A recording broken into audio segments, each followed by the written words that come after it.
Gledate informativno oddajo Bučke, ki jo vodi Slavko Bobovnik. Dober večer. Vrhovni poveljnik Borut Pahor in ekipa Slovenske vojske so na odprtem prvenstvu Hrvaške v raketiranju osvojili odlično drugo mesto. Naši fantje so šele v finalu po izenačeni borbi izgubili z gostitelji Hrvati, ki se, kot je običajno, spet niso držali pravil. Dobar dan. Lepo ste tole zrihtali, kolega. Kako ste se zmenili z lastniki parcel? Pa nismo još, tu so neki Slovenci znaš. Slovenci. Skozi nam. Poglej, ekipe so še pripravljene. A i vaši dobro izgledaju. Živijo, smo pripravljeni. Dobar dan. Živijo, rakete so na brži. Dobar dan. Želi bomo, prosim, čelade gor, ka naši strelajo, onkol ne veste. Dajmo, kar dajmo čelade, začenja se. Zdrav! Zdrav! Začenja se obračun na Kavnjaku. No, kot prvo sta nastopila slovenska para, naša ekipa se je odločila za strategijo dveh ločenih strelov. No, bomo videli, če bo ta taktika prinesla tudi rezultat. Prvi strel, ne? Ne, to je slab strel. Trener reprezentance Borut Pahor ne more biti zadovoljen s prikazanim, ne? Kako bo šlo drugi ekipi? Poglejmo. Dober visok strel. Tudi oni, žal ne natančni, ne? Na strelišču pa že Hrvati, ne? Ki so se odločili za dva strela naenkrat, ne? Tudi Hrvatom tokrat ni šlo, ne? Tudi oni v prazno. Hrvaška selektorka Kolinda pa jasno kliče že timeout, ne? Poslušamo sedaj, kaj bo sa štaba povedala svojim fantom, ne? Dečki bez zajebancije, jasno! Nećemo se obrukat pred susjedima. Je to jasno? Jasno! Dobro. Ja mislim da to neće biti dovoljno. Ajde, zovi pojačanje odmah. Fantje, te rakete niso poceni. Dajmo se malo bolj potruditi. Kje je ta energija, ki smo jo imeli na počku? Dajmo. Jaz bom zdaj prinesel zastavo in potem akcija. Potrebujemo vsaj en zadetek in tukaj samo jaz ne bom dovolj. Razumete? Gospod Hrvate so v klepni popravili. Predlagam, da se predam jaz. Če se strinjate, da se seveda tukaj predamo, na tem mestu. Za drugo mesto pa čestitke Sloveniji in Borutu Pahorju. Hvala.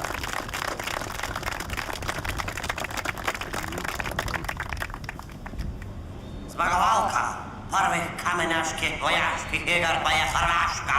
In tukaj je selektorka ekipe Kolinda Grabar-Kitarović.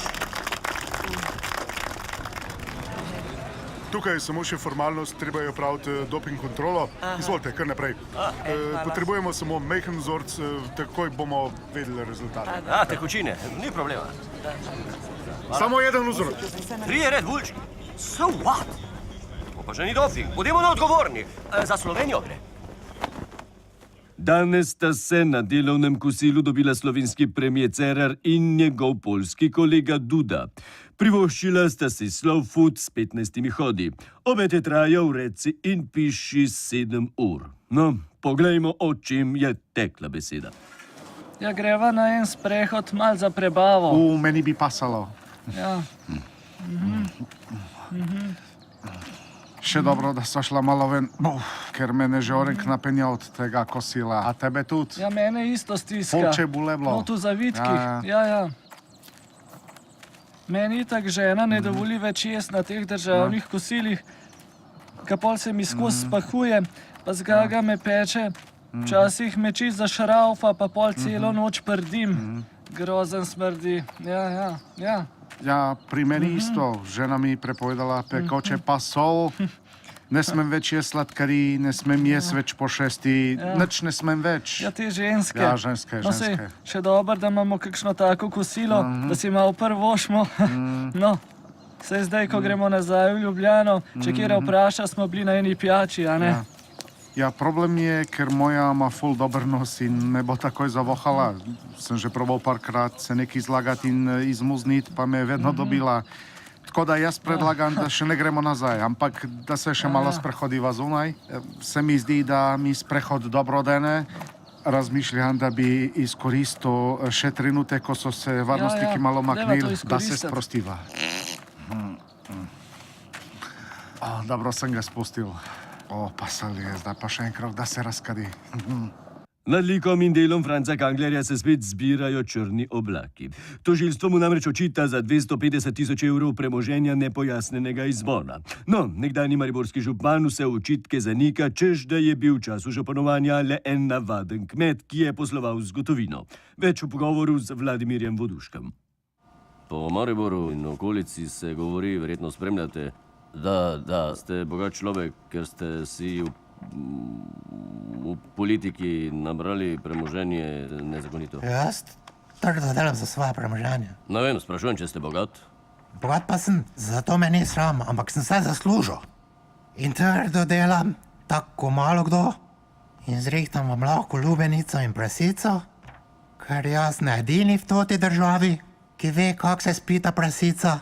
Veliko ljudi je iskalo dobro divjo prasico na tržišču, samo pri meni so našli kvalitetno prasico.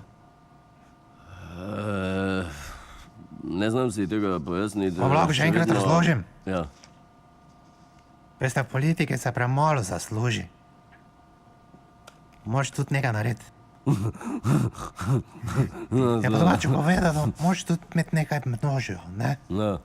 Prodal sem vsak dan par litrov šnopsa, bale sena, ovce, koze, krave, redil sem pekinezerje, moja žena skozi slivo obrezuje, pobira slive, pa prodam dnevno 50 ali pa 100 litrov šnopsa. 100 litrov šnopsa po 10 evrov je koliko?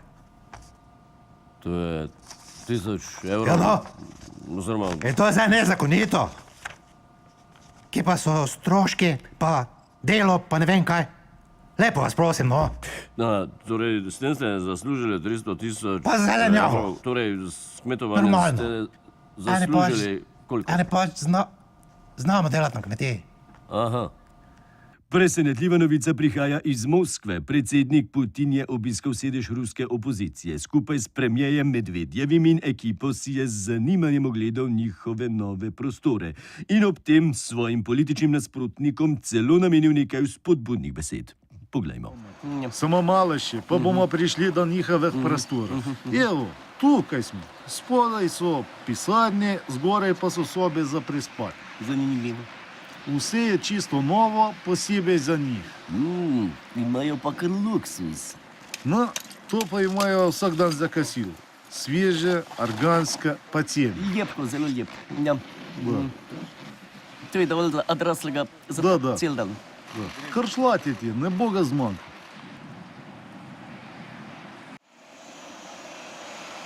Sporočilo še preberete in Dobro. gremo. Время je hladno, a naši odnosi ostajajo vse na topli, zato Aleksandru Navalnemu dodeljujem še en dodatni pulover in vsi, ki dokažejo, da so jim odpadli prsti, lahko dobijo čevlje in nogavice. Če pa so še vedno kje kakšni nezadovoljni člani kljub moje radodarnosti, pa se dobimo zunaj pri Kolomačeniku. Zdaj pa poglejmo v sosednji studio, kjer se bo vsak hip začel zadnji polfinalni dvoboj domoljubnega kviza. Vaš gostitelj je kolega Marcel Štefančič.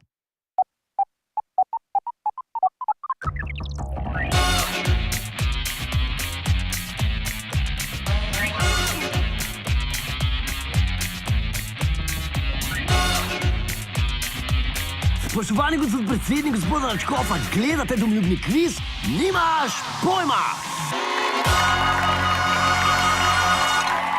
Tole je zadnji polfinalni dvoboj, nocoj se bosta pomerila dva legendarna osamosvojitelja. Kje druge kot na desni, Lojze Peterle! Lep dober večer. In njegov nasprotnik, tokrat po dolgem času spet na levi, ne? Janez Janša! Pozdravljeni in dobro večer vsem skupaj. Nekoč zaveznika, danes politična nasprotnika. Kdaj približno ste ugotovili, da nikoli ne bosta kakšna velika prijatelja. Oh, jaz sem to slutil že v času osamosvojitve, še preden je razpadel Demos. Spomnim se pokojnega doktor Pučnika, ko me je ob neki priložnosti opozoril, češ naj se čuvam desetarjev, ki bi radi postali generali. Zajebavaš? Počnik ti je to rekel. Prisežem pri mrtvih čebelah. To je čista laž. Tistega obdobja imamo okoli 300 ur prisluhu, pa tega ni nikjer gor. Ok, dobro, boste to razčistila po, daj. Kviz poznata vse isto kot v prvem krogu, razlika je le v tem, da je v polfinalu pomembno tudi končno število osvojenih točk. V finale se namreč uvrstita le 2 od 3 zmagovalcev, torej tista 2, ki bosta zbrala največ točk. Ne povem, da enega finalista že imamo, to je Karl Rjavec, ki je prejšnji teden izločil Branka Grimsa in svojil 35 točk. A za vaju je pomembnejši rezultat Zorana Jankovića, ki je v dvoboju z Dimitrijem Ruplom zbral 25 točk. Skratka, za finale nocoj ni dovolj samo zmaga, ampak je treba osvojiti več kot 25 točk. Jasno? Meni je vse jasno. No, jasno je, ni pa logičen. Kaj ni logičen? To, da sta izpadla 2 velika domoljuba, dr. Rupel in dr. Grims, in to proti Jankoviću in Erjavcu, ni logike. Ok, dame in gospodje, čas je za domoljubni kviz, nimaš pojma! Najprej 3 vprašanja po principu, kdo bo prej. Prvo vprašanje. Pravilni odgovor je vreden 5 točk. Dobro, poslušajte. Kje je registriranih več Slovencev? Na zavodih za zaposlovanje ali na Facebooku? Imate 3 sekunde. Hitrejši je bil gospod Janša, izvolite, povejte. Več jih je na Facebooku. Odgovor je pravilen!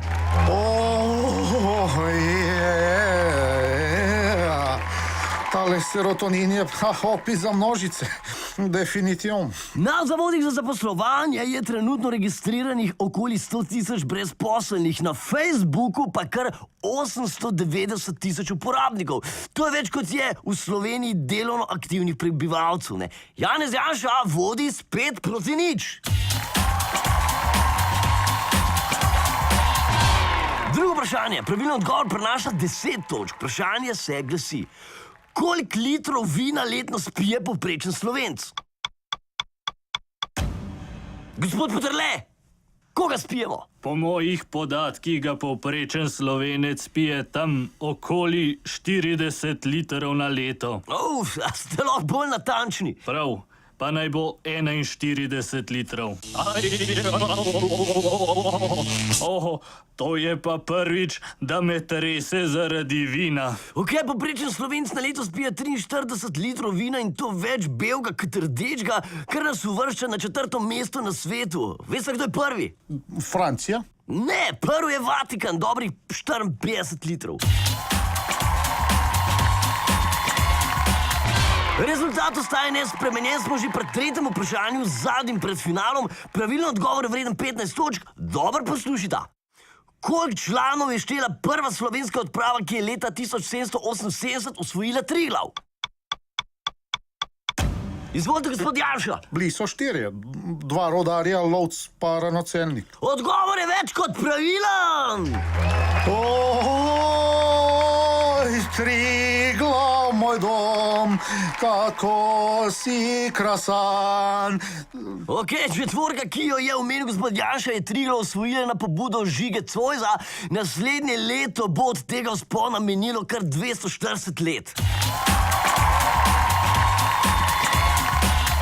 Janez Janša vodi z 20-0, pred nami je finalno zadnje vprašanje, ki prinaša 20 točk.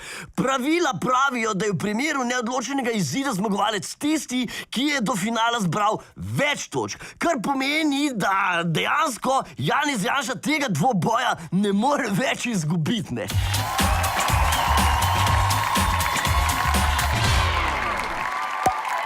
Kaj to, slišam odpiranje šampancev?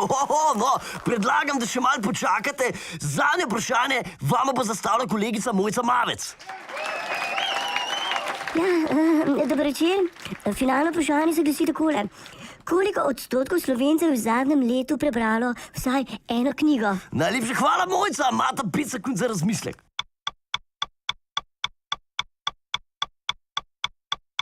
Čas je potekel. Prvi odgovarja gospod Janša. Delež Slovencev, ki so v zadnjem letu prebrali vsaj eno knjigo, je recimo 40%. 40%? Prav, gospod Peterle, vaša naloga je, da poveste, ali jih je bilo več ali manj. Se pravi, da tudi če odgovorim prav, jaz v nobenem primeru ne morem več zmagati. Tako je, ne, zmagati ne morete, lahko pa odločilno vplivate na to, koga bomo naslednji teden gledali v velikem finalu. Ne. Če odgovorite prav, boste naredili veliko uslugo Zoranu Jankoviću, če odgovorite narobe, bo v finalu Janez Janša. Razumem, torej se bom potrudil, da bo prav. Rekel bom takole, v zadnjem letu je vsaj eno knjigo prebralo več kot 40% Slovencev. Vaš odgovor je pravilen! Ja! Zmagovalec dvoboja je Janez Janša!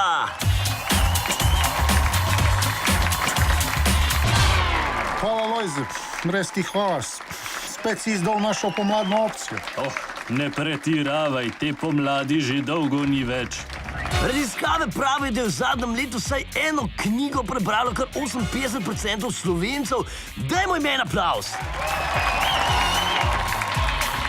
Gospod Peterle, povejte iskreno, ali vsaj malo uživate v tem, da ste gospodu Janši preprečili nastop v finalu. No, težko bi rekel, da uživam, priznam pa, da mi je v veliko zadovoljstvo, da nocoj tukaj nisem edini loser. Ok, gospod Janša, športni komentatorji bi temu rekli pirova zmaga, ne? Če imaš take zaveznike kot je Lojze Peterle, ne potrebuješ nasprotnikov. Zato me ne čudi, da bo finale domoljubnega kviza posem levičarski, ker je soda skregano z logiko. Ok, dragi gledalci, spoštovana publika, zdaj veste, to je bil naš predzadnji domoljubni kviz. Muzika vrtela DJ Lorela, vidimo se v velikem finalu. Jo!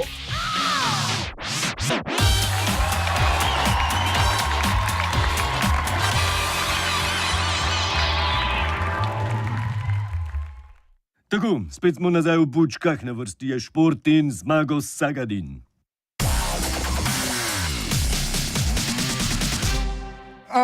Pred jutrišnjo dirko za veliko nagrado Španije v Jerezu se je zopet zaiskrilo med Valentinom Rosijem in Markom Marquezom. Na dan so namreč prišle nekatere nove podrobnosti, ki sta jih ves ta čas oba pridno skrivala pred mediji. Spor z Marquezom torej še ni razčiščen. Torej, kdo je začel prvi? Prvi je on dal cuker v tank, tako da mi je crknil motor se tekme. In to je bila kaplja čez rob, ker ni lepo, da si zlata se bajka. V hotelu mi je naročil za ob 5 zjutraj pojenje, skozi mi naroča pico v sobo, kamorkoli grem, moram plačevati. Ker sem bil v Dubaju, sem usnel tako čist, nisem mogel zadržati, na nabavo je strupe. In nam ga vsem potaknil zajtrk. Sam jaz sem dobil drisko, drugače je pa cela ekipa bruhala še 3 dni in smo imeli kar težave. Da ti skokaj spušča zvoke, kot da prdim. Zadnjič mi je dobesedno sredi steze poskusil luč ukrasti dol z motorja in me potem zatožil v sodniku in tako. Vsako leto se mi zdi, da postaja bolj nor. Nor, mogoče ni čisto prav. Vedno bolj zmeden. Mislite, neresen? Tako. Poglejte, no, jaz sem pač gospod. Jaz sem dovolj star, da bi mu zdaj lahko bil foter.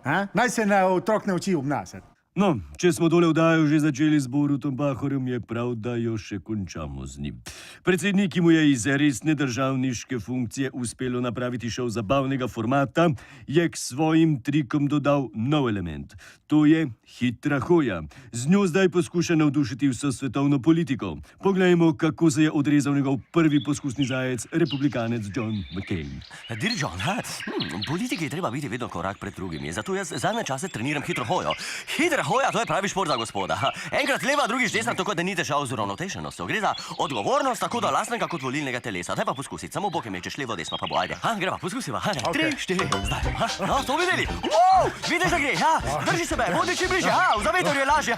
Dokler hodiva, kaj jaz slišim naprej. Če prenesem starši, ne morem pomagati. Hitro za mene. Me boke bolijo, se počutim kak krten. Tukaj, to je preveč zame. A slišiš boke? So umetne kovke. Bravo, to videli. Gospod predsednik, je res, da ste postali usedni trener gospoda Šurle. McCaina. Vaš komentar. Veliko zadovoljstvo mi je, da sem v tej tekmi zmagal. Spoštovani gledalke in gledalci, to je bilo vse za nocoj. Še naprej nas spremljajte na družabnih omrežjih. Vidimo se naslednjo soboto zvečer, 20. maja, ko si boste med drugim lahko ogledali veliki finale domoljubnega kviza. Lahko noč in miren spanec.